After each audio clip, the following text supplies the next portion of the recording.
13 de dezembro de 1945. Dentro da prisão de Hamelin, na Alemanha, uma mulher de 22 anos caminha em direção à forca. O nome dela é Irma Grese. A imprensa a chamou de a Bela Fera de Belsen. Em menos de uma hora, ela se tornaria a criminosa de guerra mais jovem a ser executada pela lei britânica no século XX. Mas isso não foi justiça feita em um tribunal. Esse foi o ápice da caçada mais sistemática a perpetradores da história da humanidade. O que aconteceu com os guardas que comandavam a máquina de extermínio nazista depois que os campos foram libertados? Quem decidiu o destino deles? E por que alguns enfrentaram a forca enquanto outros foram libertados em menos de uma década? Durante 12 anos, os campos de extermínio nazistas funcionaram como fábricas de extermínio. Treblinka, Sobibor, Bergen-Belsen, Auschwitz-Birkenau. Por trás da cerca de arame farpado, milhares de guardas, homens e mulheres, cumpriam ordens que desafiavam a compreensão humana. Eles selecionavam quem viveria e quem morreria. Vigiavam câmaras de gás. Torturaram, mataram de fome e assassinaram milhões. Veio a libertação. Em abril de 45, aliados romperam portões e descobriram o impensável. Montanhas de cadáveres, esqueletos ambulantes mal se agarrando à vida, e entre eles estavam alguns dos perpetradores. Alguns guardas fugiram, outros se renderam. Muitos morreram na hora por libertadores e sobreviventes. Mas o pior acerto de contas viria depois. Em tribunais pela Alemanha ocupada, novos julgamentos ocorreriam, não só para líderes nazistas, mas para os carrascos comuns que tornaram o Holocausto possível. Os guardas que achavam que estavam apenas obedecendo ordens estavam prestes a descobrir que a história tinha outros planos. O que se seguiu não foi misericórdia. Foi uma perseguição sistemática que se estenderia por décadas. Alguns enfrentaram execução imediata, outros suportaram anos de prisão, muitos escaparam completamente da justiça. Mas para aqueles que serviram nos campos de extermínio, a libertação não representou o fim do seu sofrimento, mas o início de um acerto de contas que determinaria se o mal poderia realmente ser responsabilizado. Neste documentário, revelamos o destino brutal que aguardava os guardas dos campos de extermínio nazistas após o silêncio nos campos, e a complexa teia de justiça, vingança e compromisso moral que determinou quem viveria e quem morreria. 29 de abril de 1945. Soldados americanos das 42ª e 405ª Divisões de Infantaria chegaram ao campo de Dachau. O que encontraram lá dentro os tornaria juízes, júris e executores em poucas horas. O tenente-coronel Felix Sparks comandou uma das unidades que romperam o portão principal de Dachau. A cena que se apresentou aos seus homens era incompreensível. Um trem cheio de cadáveres em decomposição, prisioneiros reduzidos a esqueletos vivos e guardas da SS ainda em uniforme. O que aconteceu em seguida se tornaria um dos momentos mais controversos da libertação: as represálias de Dachau. De acordo com testemunhas e investigações, alguns dos nazistas e cães de guarda foram reunidos e sumariamente executados. Os números são controversos, mas investigadores determinaram que 16 homens da SS morreram no pátio, 17 na Torre B e outros por soldados americanos. Prisioneiros fizeram justiça com as próprias mãos. Entre 25 e mais de 50 guardas foram mortos pelos prisioneiros, mas essa vingança espontânea e inesperada foi apenas o começo de tudo. À medida que as forças aliadas avançavam pela Alemanha, descobriram campo após campo, cada um revelando novos horrores e mais responsáveis. A questão que os comandantes militares enfrentavam era imediata e urgente. O que fazer com milhares de guardas capturados que haviam cometido crimes sem precedentes na história da humanidade? Em Bergen-Belsen, as forças britânicas encontraram uma cena diferente, mas igualmente horripilante. Quando o 63º Regimento Antitanque chegou em 15 de abril, eles descobriram aproximadamente 60 mil prisioneiros, muitos morrendo de tifo e fome. O comandante do campo, Joseph Kramer, e sua equipe de guardas ainda estavam presentes, tendo permanecido em seus postos mesmo com a aproximação dos britânicos. Diferentemente de Dachau, não houve execuções imediatas em Belsen. Em vez disso, os britânicos tomaram uma decisão calculada. Esses perpetradores enfrentariam julgamentos formais. Foi uma escolha que estabeleceria o arcabouço legal para processar crimes que o mundo estava apenas começando a compreender. O momento da libertação criou uma situação moral impossível. Sobreviventes que haviam suportado sofrimentos inimagináveis ficaram frente a frente com seus algozes. Soldados aliados, treinados para a guerra convencional, se depararam com evidências de assassinato sistemático em escala industrial. E os próprios perpetradores, desde comandantes até guardas de baixa patente, de repente se viram prisioneiros aguardando um julgamento que nenhum deles havia previsto. Naqueles primeiros dias caóticos após a libertação, 3 caminhos surgiram para lidar com os guardas capturados. Alguns enfrentaram execução imediata pelas mãos dos libertadores ou dos sobreviventes. Outros foram detidos para procedimentos legais formais. Um terceiro grupo, talvez o maior, simplesmente desapareceu no caos da Alemanha do pós-guerra, com seus crimes não detectados e impunes. Mas para aqueles que foram capturados, o acerto de contas estava apenas começando. As potências aliadas estavam prestes a iniciar o esforço mais abrangente da história para processar crimes de guerra, mas enfrentavam um desafio fundamental: como criar justiça para crimes que nunca haviam existido antes? Como punir guardas que alegam estar apenas cumprindo ordens em um sistema projetado para eliminar a consciência humana? As respostas a essas perguntas determinariam não apenas o destino dos perpetradores individuais, mas a própria definição de responsabilidade individual diante do mal sancionado pelo Estado. Os guardas que detinham o poder de vida e morte sobre vítimas descobririam que agora suas próprias vidas estavam por um fio, sob uma nova justiça que iria remodelar o panorama moral do mundo pós-guerra. 17 de setembro de 1945. Em um prédio escolar adaptado em Lüneburg, na Alemanha, a atenção do mundo se voltou para um processo judicial sem precedentes. 45 réus foram a julgamento. 16 homens e 16 mulheres da SS e 12 prisioneiros colaboradores. Capos como Josef Kramer e as guardas Irma Grese e Elisabeth Volkenrath. Esse foi o julgamento de Bergen-Belsen, o primeiro grande processo por crimes de guerra que visava não apenas a liderança nazista, mas também os guardas comuns que executaram as operações diárias do Holocausto. Os britânicos tomaram uma decisão estratégica. Em vez de deixar a justiça para a vingança popular ou execuções, eles estabeleceriam precedentes legais em julgamentos formais. O julgamento de Belsen foi conduzido pelo Tribunal Militar Britânico, sob a presidência do Major-General HMP Bernie Ficklin, acompanhado de outros 5 oficiais. Cada prisioneiro era representado por um advogado, criando a estrutura do que se tornaria o modelo para processar crimes contra a humanidade. Mas selecionar quais guardas seriam processados apresentou um desafio imediato. Milhares de membros da SS haviam trabalhado no sistema de campos nazistas. Muitos haviam fugido antes da libertação. Outros foram mortos durante os caóticos primeiros dias de liberdade.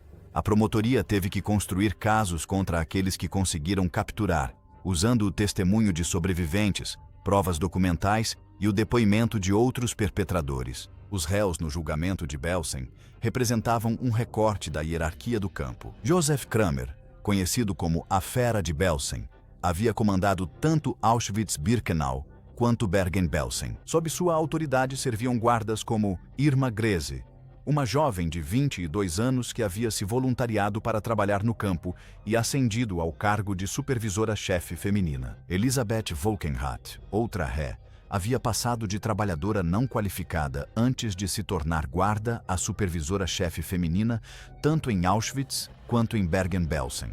A estratégia da promotoria foi revolucionária para a época. Em vez de focar apenas nas ordens vindas de cima, eles buscaram provar a responsabilidade criminal individual. Testemunhas relataram atos específicos de crueldade, tortura e assassinato cometidos por guardas individuais. A promotoria argumentou que seguir ordens não era defesa se violassem a dignidade humana fundamental. Simultaneamente, processos paralelos ocorriam pela Alemanha ocupada. Os americanos estabeleceram tribunais militares, como os julgamentos de Nuremberg para os principais criminosos de guerra. Mas foi nos julgamentos específicos dos campos que o destino dos guardas comuns seria decidido. Dos 177 réus em vários julgamentos, 24 foram condenados à morte, 20 à prisão perpétua e 98 receberam outras penas de prisão. As provas apresentadas nesses julgamentos expuseram a natureza sistemática das operações do campo. Guardas testemunharam sobre os procedimentos de seleção, métodos de execução e as rotinas diárias de assassinato. Alguns sentiram remorso, outros foram desafiadores. Alguns tentaram transferir a culpa para superiores ou alegaram ser meros funcionários. As guardas femininas trouxeram desafios para promotores e juízes. A sociedade não estava preparada para a realidade de mulheres como autoras de assassinatos em massa. Ainda assim, as provas eram esmagadoras. Testemunhas descreveram guardas femininas que participaram de seleções, espancaram prisioneiros até a morte e sentiam prazer em infligir sofrimento. À medida que esses primeiros julgamentos avançavam, estabeleceram princípios jurídicos cruciais que governariam a acusação de perpetradores do Holocausto por décadas. O conceito de ordens superiores como defesa foi rejeitado. A noção de que indivíduos poderiam ser responsabilizados por crimes cometidos dentro de um aparato estatal foi afirmada. Mais importante ainda, os julgamentos estabeleceram que participar de genocídio, mesmo como guarda de baixo escalão, constituía crimes contra a humanidade puníveis com a morte. Mas mesmo enquanto essas estruturas legais tomavam forma, desafios práticos se acumulavam. O número absoluto de possíveis réus era esmagador. Provas documentais haviam sido destruídas. Testemunhas estavam espalhadas por toda a Europa ou haviam perecido. Muitos guardas haviam assumido identidades falsas e desaparecido no caos do pós-guerra. Os primeiros julgamentos eram sobre mais do que justiça individual. Eles estavam estabelecendo a base moral e legal para enfrentar um mal sem precedentes. Os guardas no banco dos réus representavam não apenas seus crimes, mas a questão de como pessoas comuns se tornam cúmplices de um mal extraordinário. Os veredictos determinariam se o mundo do pós-guerra seria capaz de criar responsabilização por crimes que desafiaram a civilização humana. Os condenados sentavam-se no banco, numerados como mercadoria aguardando inspeção. Mas estes não eram objetos. Eram indivíduos cujas escolhas pessoais haviam contribuído para o maior crime da história da humanidade. À medida que os depoimentos se desenrolavam, o tribunal se deparava com uma realidade perturbadora. Os perpetradores do genocídio não eram monstros, mas pessoas comuns que fizeram escolhas extraordinárias. Irma Grese representava o exemplo mais assustador. Nascida em 1923, filha de um trabalhador leiteiro na zona rural da Alemanha, ela se voluntariou para trabalhar em campos de concentração aos 19 anos. Testemunhas descreveram sua transformação de filha de fazendeiro para o que chamavam de a Bela Fera. Ex-prisioneiros testemunharam que ela carregava uma pistola e um chicote trançado com celofane, que usava para espancar os detentos. Ela foi acusada de soltar cães sobre os prisioneiros e de selecionar pessoalmente vítimas para as câmaras de gás. Durante seu julgamento, Grese não demonstrou remorso. Quando questionada sobre suas ações, ela afirmou que estava apenas obedecendo ordens e cumprindo suas responsabilidades. No entanto, testemunha após testemunha relatou seu entusiasmo pela crueldade, seus relacionamentos sexuais com oficiais da SS e seu aparente prazer em infligir sofrimento. O tribunal enfrentou um paradoxo que definiria muitos julgamentos do Holocausto. Como alguém tão jovem e aparentemente normal poderia ter cometido atos tão hediondos? Joseph Kramer, o comandante tanto de Auschwitz-Birkenau quanto de Bergen-Belsen, apresentava um perfil diferente, mas igualmente perturbador. Ex-contador que ingressou na SS em 1932, Kramer ascendeu na hierarquia dos campos graças à eficiência burocrática, e não por fervor ideológico. Sua estratégia de defesa era se apresentar como um administrador que seguia procedimentos administrativos. As câmaras de gás, ele alegou, eram simplesmente parte de suas funções administrativas. Durante o interrogatório, o distanciamento clínico de Kramer tornou-se sua característica mais condenatória. Ele testemunhou sobre supervisionar o assassinato de centenas de milhares como se estivesse falando sobre gestão de estoque. Quando os promotores o pressionaram sobre o custo humano de suas ações, ele respondeu que era um soldado cumprindo ordens de superiores legítimos.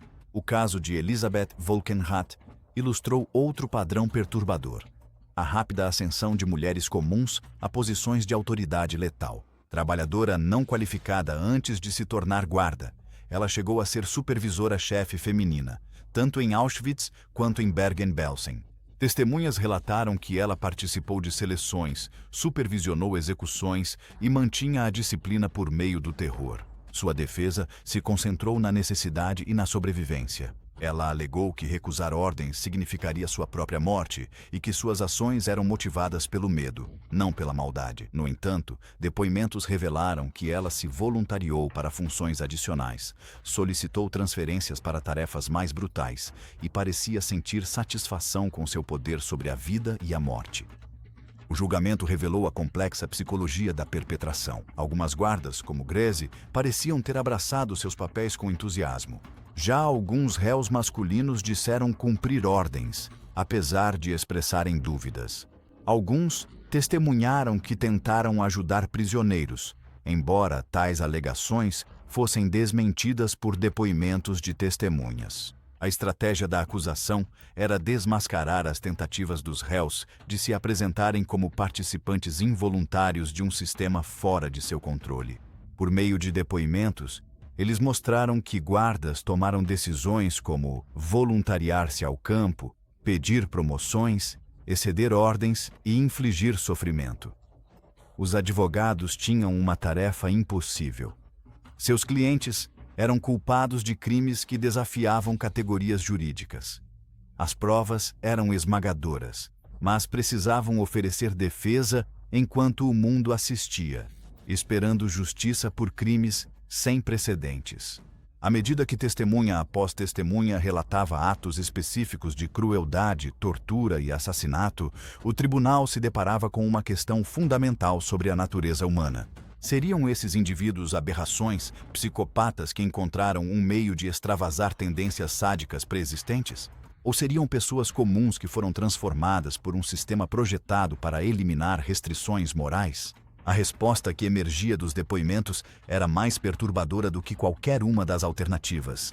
Evidências sugeriam que pessoas comuns, sob autoridade e justificativa ideológica, podiam se tornar cúmplices do genocídio. Os guardas não foram coagidos o tempo todo.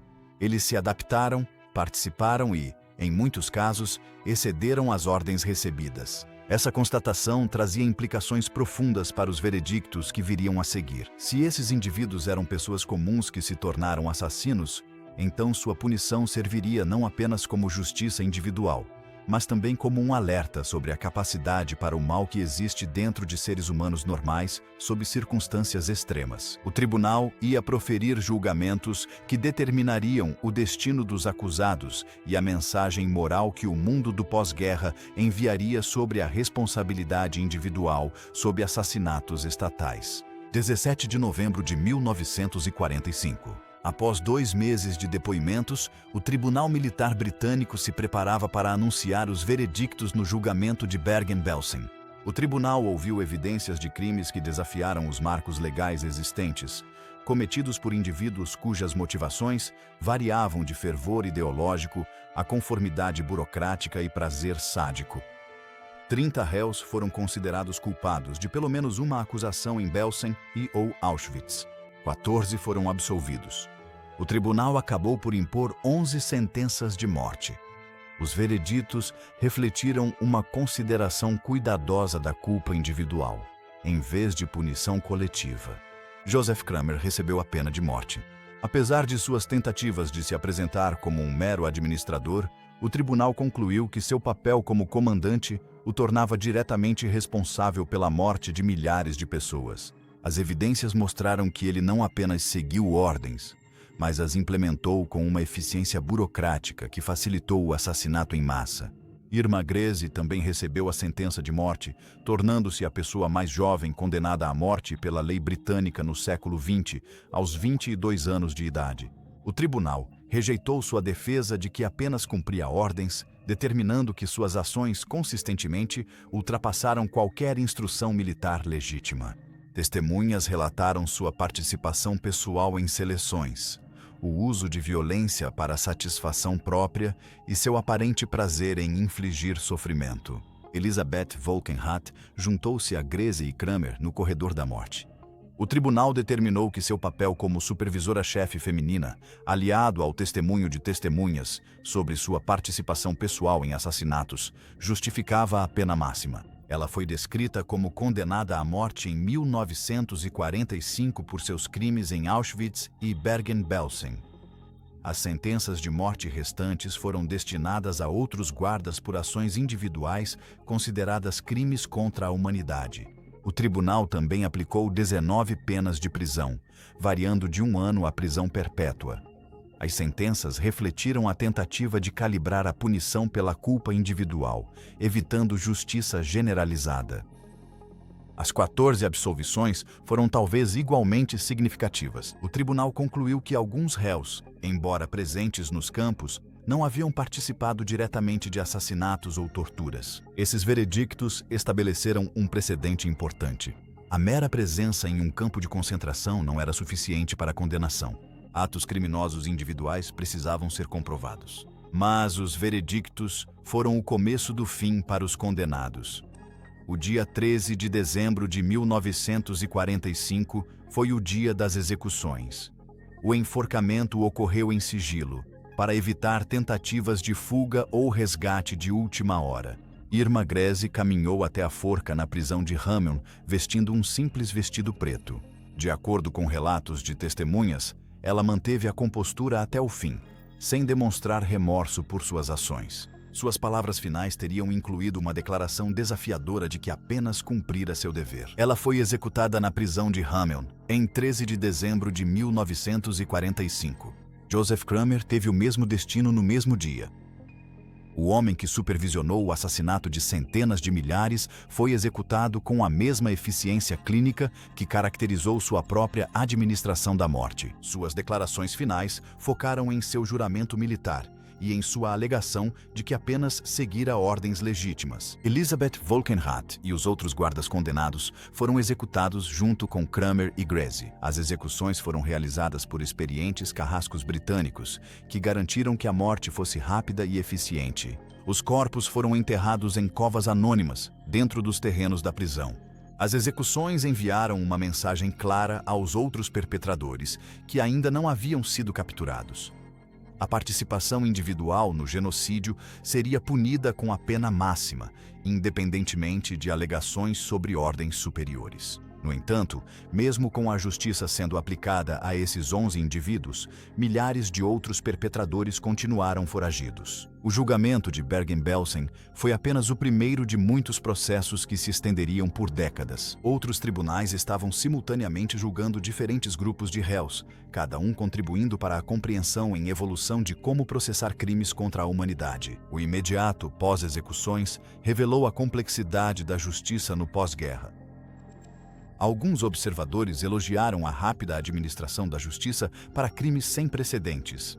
Outros questionaram se a execução era a resposta apropriada, argumentando que a prisão perpétua poderia ter sido mais adequada. Alguns críticos sugeriram que os próprios julgamentos eram justiça dos vencedores e não procedimentos legais imparciais. Mas, para os sobreviventes que haviam testemunhado, as execuções proporcionaram uma sensação de encerramento que parecia impossível durante seus anos de prisão. Os indivíduos que haviam detido poder absoluto sobre a vida e a morte enfrentaram eles próprios a penalidade máxima por seus crimes. As execuções marcaram um marco no ajuste pós-guerra com o Holocausto. Estabeleceram que perpetradores individuais poderiam ser responsabilizados por assassinatos patrocinados pelo Estado, independente de patente ou alegações de cumprimento de ordens. Elas também demonstraram que as potências aliadas buscavam justiça em processos legais, em vez de deixar a vingança à ação popular. Ainda restavam dúvidas sobre os milhares de guardas não capturados, as inconsistências entre sistemas jurídicos e os efeitos desses precedentes para o direito internacional. Enquanto 11 guardas foram executados na prisão de Hameln, outros perpetradores de diferentes jurisdições tiveram destinos bem diferentes. A perseguição judicial de guardas de campos no pós-guerra revelou inconsistências na administração da justiça, dependendo de qual potência aliada controlava os processos e da data específica. A abordagem americana para processar guardas de campos de concentração diferia do modelo britânico. Nos julgamentos de Dachau, realizados por tribunais militares dos Estados Unidos de 1945 a 1948, promotores focaram em oficiais de alta patente e nos crimes mais graves. Guardas de baixa patente geralmente recebiam penas mais leves ou nem sequer eram processados. Essa disparidade tornou-se evidente na persecução de guardas de campos como Mauthausen, Buchenwald e o próprio Dachau. Enquanto alguns receberam sentenças de morte, outros receberam penas de prisão depois reduzidas. Governadores militares do Zilibieku-Sewa, sob pressão para restaurar a estabilidade na Alemanha ocupada, comutaram sentenças anos após os julgamentos originais. A acusação francesa contra guardas de campos em seus territórios ocupados seguiu ainda outro padrão. Os tribunais militares franceses que lidavam com campos como Natzweiler-Struthof tendiam a focar em crimes cometidos contra cidadãos franceses. Guardas que mataram prisioneiros franceses foram punidos severamente, enquanto aqueles com vítimas de outras nacionalidades tiveram penas mais brandas. Significativamente, a abordagem soviética aos guardas capturados ficou oculta do olhar ocidental. Guardas capturados pelos soviéticos frequentemente sumiam no sistema Gulag, enfrentando anos sob condições similares aos campos que eles próprios administraram. Ao contrário dos julgamentos ocidentais, não houve audiências públicas, defesa ou supervisão. As disparidades surgiram no tratamento das guardas femininas nos diversos sistemas jurídicos. Irma Grese e Elisabeth Volkenrath foram executadas pelos britânicos, mas guardas sob custódia americana costumavam ser presas. Guardas de Ravensbrück, julgadas por soviéticos, pegaram 10 a 25 anos, sendo anistiadas nos anos 50. Uma guarda sentenciada a 10 anos de prisão, em uma rara entrevista disse: "Eu cometi um erro. O erro foi ser um campo de concentração, mas eu tive que ir. Caso contrário, eu mesma seria colocada nele." Essa falta de arrependimento era comum entre guardas com sentenças mais leves, o que sugere que a severidade da punição influenciou a aceitação de responsabilidade. Os julgamentos de Auschwitz representaram uma abordagem diferente para a justiça. 6 réus, incluindo Oswald Kadut e Wilhelm Boga, do Departamento Político, foram condenados à prisão perpétua, e os demais a 3 a 14 anos. No entanto, muitos ex-integrantes da SS de Auschwitz foram ouvidos como testemunhas, mas nunca chegaram a ser acusados. Inconsistências levantaram questões sobre a natureza da justiça para os perpetradores do Holocausto. Guardas que cometeram crimes iguais em campos distintos tiveram penas distintas por fatores alheios ao seu controle. Qual potência aliada os capturou quando foram julgados e quais pressões políticas influenciaram seus casos? A disparidade cresceu conforme a Guerra Fria se intensificava. No fim dos anos 40, autoridades americanas e britânicas sofriam pressão para focar na ameaça soviética em vez de processar criminosos nazistas. Muitos prisioneiros foram soltos na década de 1950 em anistias para integrar a Alemanha Ocidental à aliança. Essa mudança fez com que guardas que poderiam ter sido executados em 1945 tivessem sentenças comutadas nos anos 50. Alguns condenados à perpétua foram libertados em menos de 10 anos. A mensagem enviada a outros criminosos era ambígua. Responsabilizar indivíduos pelo genocídio era importante, mas insuficiente perante considerações geopolíticas. As disparidades superavam as sentenças, atingindo quem era realmente processado. Estima-se que dezenas de milhares serviram como pessoal da SS ou auxiliares nos campos. Destes, apenas uma fração foi julgada por seus crimes. A maioria retornou à vida civil, sua participação no genocídio ficando impune. A geografia foi crucial no seu destino. Guardas que fugiram para a América do Sul viviam abertamente sob nomes reais, protegidos por governos simpáticos aos ex-nazistas ou que recusavam cooperar com promotores aliados. Aqueles que permaneceram na Alemanha sob identidades falsas frequentemente conseguiram evitar acusações, conforme a desnazificação enfraqueceu no início dos anos 50. A realidade estatística era desanimadora. Guardas que participaram do assassinato de milhões tinham cerca de 1% de chance de enfrentar consequências legais sérias por seus crimes. Os outros 99% viveriam suas vidas como cidadãos comuns, com seus crimes passados ocultos ou esquecidos. Essa grande disparidade na justiça teria consequências profundas para a sociedade do pós-guerra e para os esforços subsequentes de processar crimes de guerra. Isso estabeleceu um precedente preocupante de que a participação em genocídio raramente resultava em consequências significativas para a maioria. Em 1955, aliados ocidentais encerraram seus programas de perseguição a crimes de guerra. Portões de prisões se abriram pela Alemanha, à medida que sentenças comutadas libertavam guardas antes condenados à morte ou prisão perpétua. A mensagem era clara.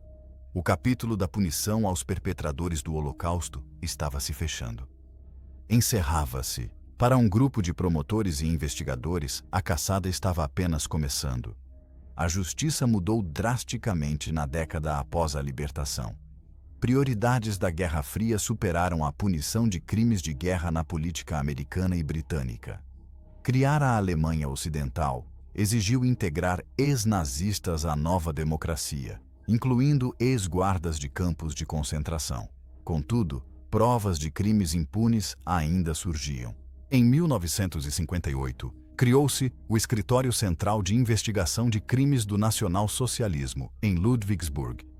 Esse escritório rastrearia perpetradores com novas identidades após a guerra. O julgamento de Eichmann, em 1961, foi um marco. A captura de Adolf Eichmann por agentes israelenses na Argentina e seu julgamento em Jerusalém provaram que criminosos de guerra nazistas ainda seriam responsabilizados, não importa o tempo passado ou para onde tivessem fugido. O julgamento revelou a dispersão de ex-guardas de campos de concentração pelo mundo. Protegida por redes simpáticas e governos cúmplices, a América do Sul foi refúgio para perpetradores foragidos. Argentina, Brasil e Chile ofereceram abrigo a ex-guardas, muitos sob seus nomes reais. Casos como o de Joseph Mengele e outros nazistas de alta patente ocultaram que centenas de guardas de patentes inferiores também encontraram refúgio em comunidades sul-americanas com populações alemãs significativas. Nos Ilhéus, o Escritório de Investigações Especiais surgiu em 1979 para achar criminosos de guerra que entraram ilegalmente no país após o conflito. Investigações revelaram que dezenas de ex-guardas nazistas imigraram para os Estados Unidos omitindo seu passado. Geralmente, esses casos resultavam em deportação, devido à complexidade legal de julgar crimes cometidos em território estrangeiro. A perseguição a criminosos idosos levantou questões profundas sobre a natureza da justiça. Atrasado.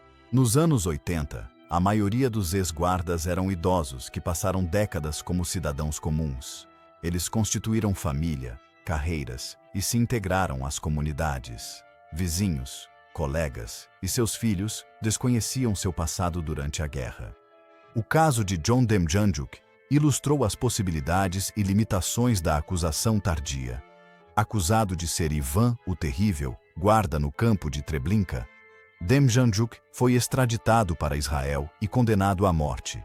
Porém, o caso foi anulado por dúvidas de identidade.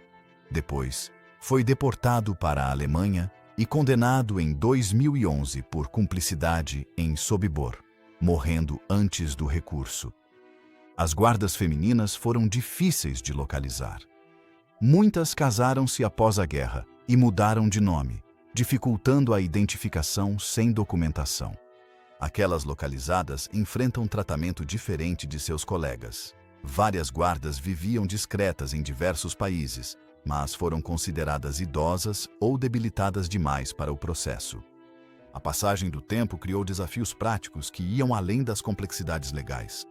Testemunhas e documentos se perderam e memórias se apagaram.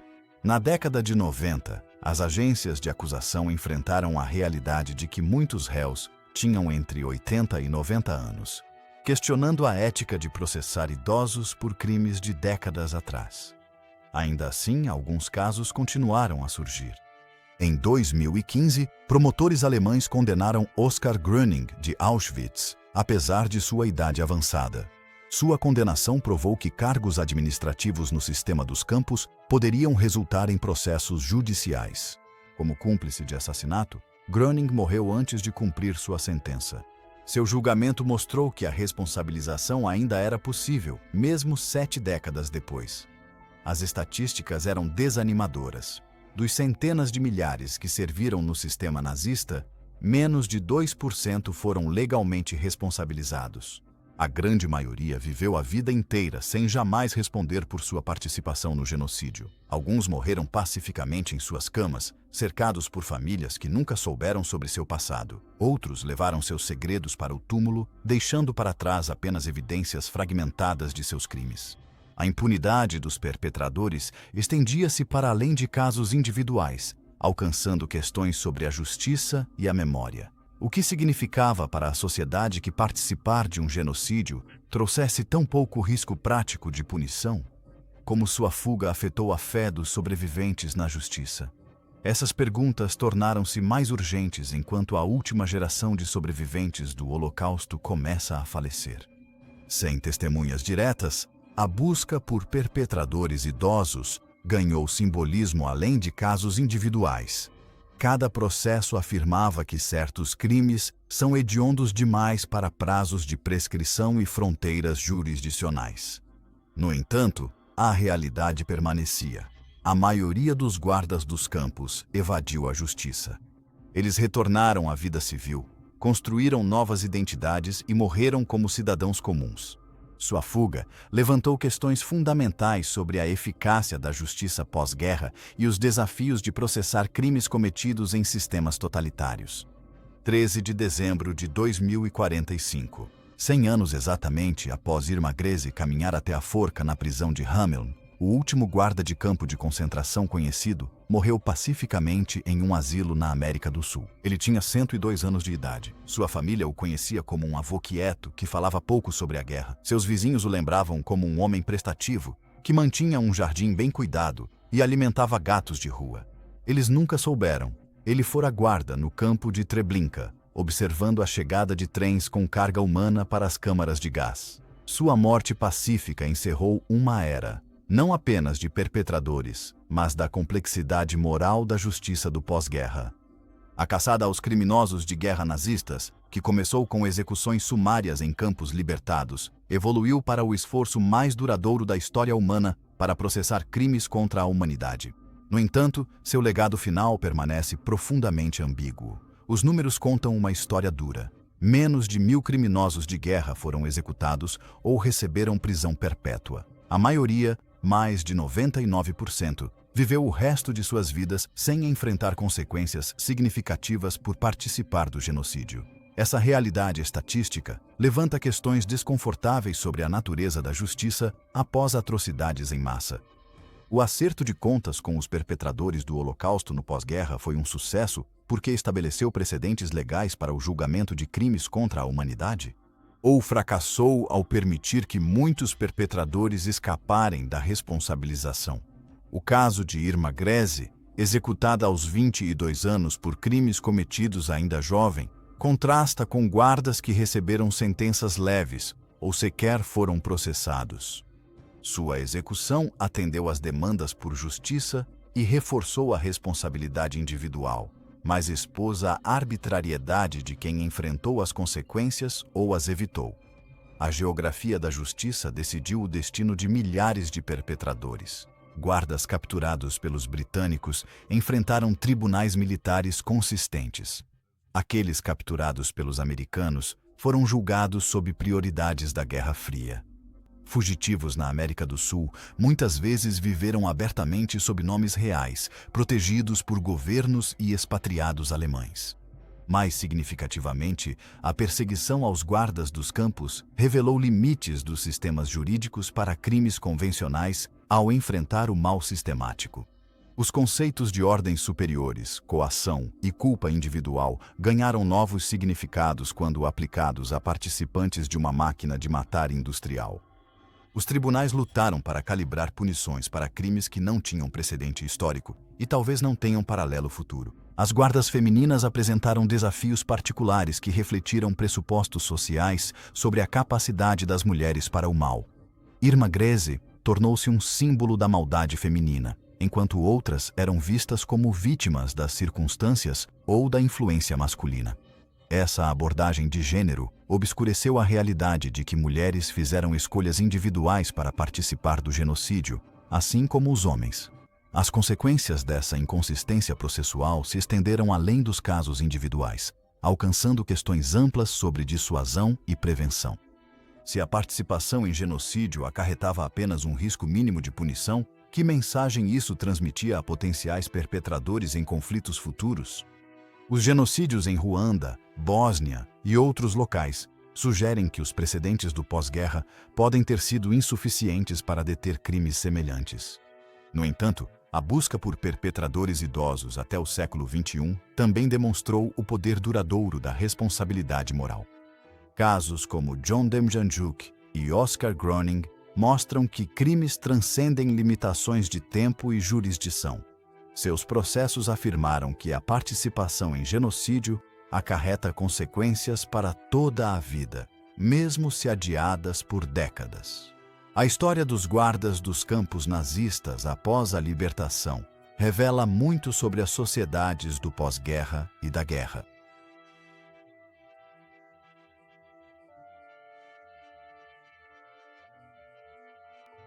E seus crimes. Administrando justiça. Para os sobreviventes, o legado ambíguo da justiça pós-guerra teve profundas implicações pessoais. Alguns encontraram um encerramento nas execuções e prisões de seus antigos algozes. Outros foram assombrados pelo conhecimento de que a maioria dos perpetradores escapou da punição. A arbitrariedade de quem enfrentou a justiça ou não espelhava o acaso de quem viveu ou morreu nos campos. Testemunhos nos tribunais de Lüneburg a Nuremberg integram o registro histórico, evitando o esquecimento dos crimes, mesmo com perpetradores ocultos na vida civil. Sobreviventes como Primo Levi, Viktor Frankl e milhares de outros converteram sua dor em literatura, filosofia e ativismo. Isso educaria as futuras gerações sobre as consequências do mal sem controle. Mas talvez o legado mais importante dos perpetradores, o acerto do pós-guerra, não foi o destino de guardas específicos, mas a fixação de princípios para lidar com atrocidades em massa. A rejeição da obediência a ordens como defesa absoluta. O reconhecimento de que o genocídio são crimes contra a humanidade que transcendem fronteiras. A afirmação de que indivíduos podem serem responsabilizados por participação em assassinatos do Estado.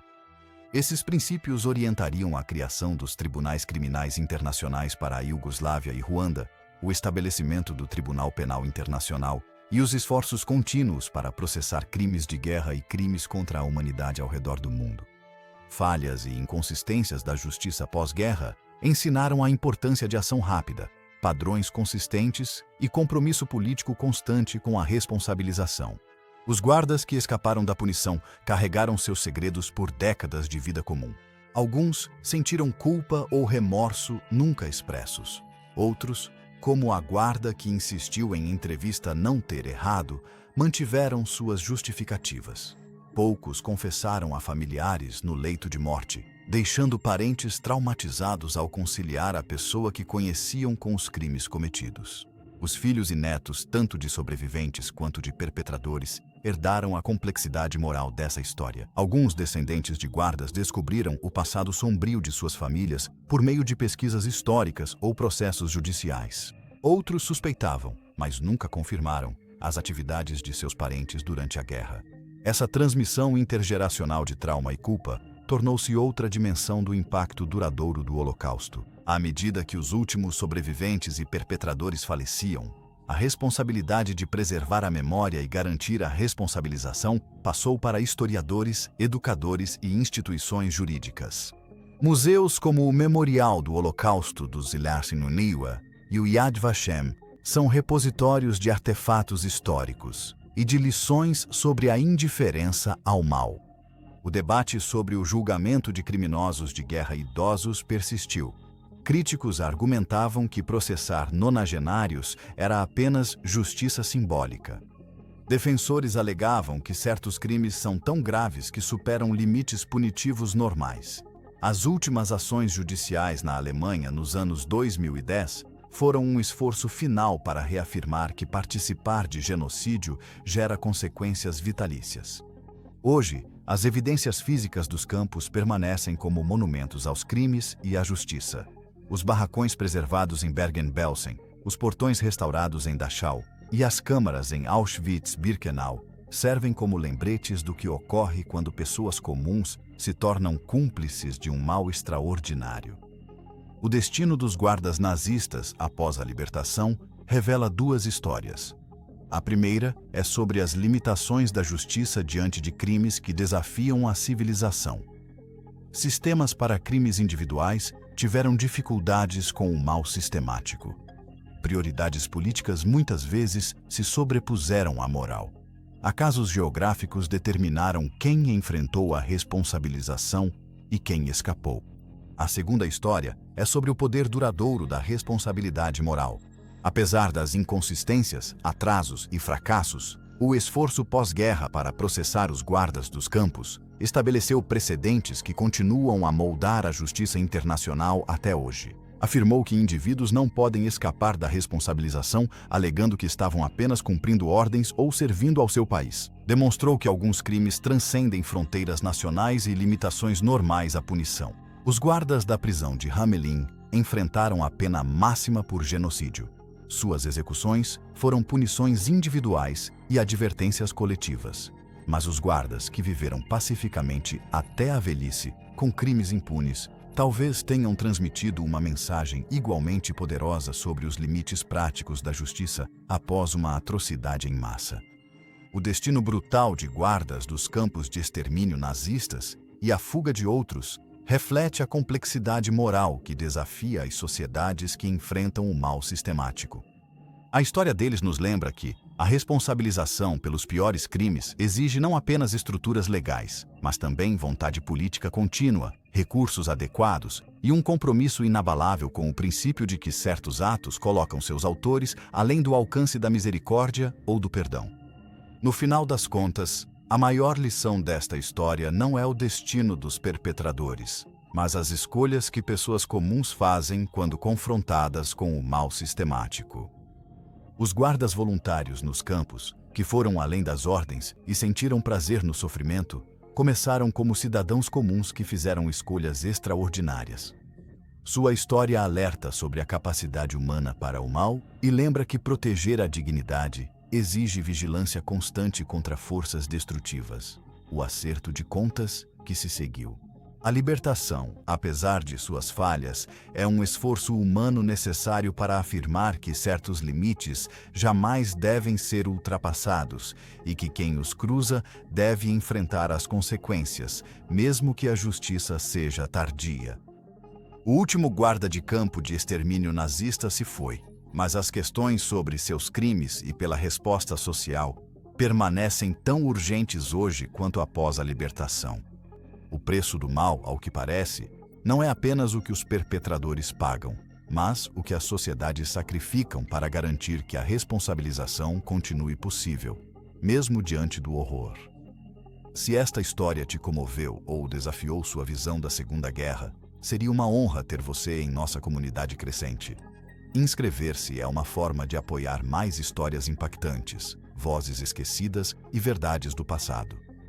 Se você acredita que essas histórias são importantes, inscreva-se e vamos continuar essa jornada juntos. Não esqueça de comentar. Adoramos ler suas opiniões. Até a próxima, explore a história com a Epic War. Continue fazendo perguntas, continue buscando a verdade.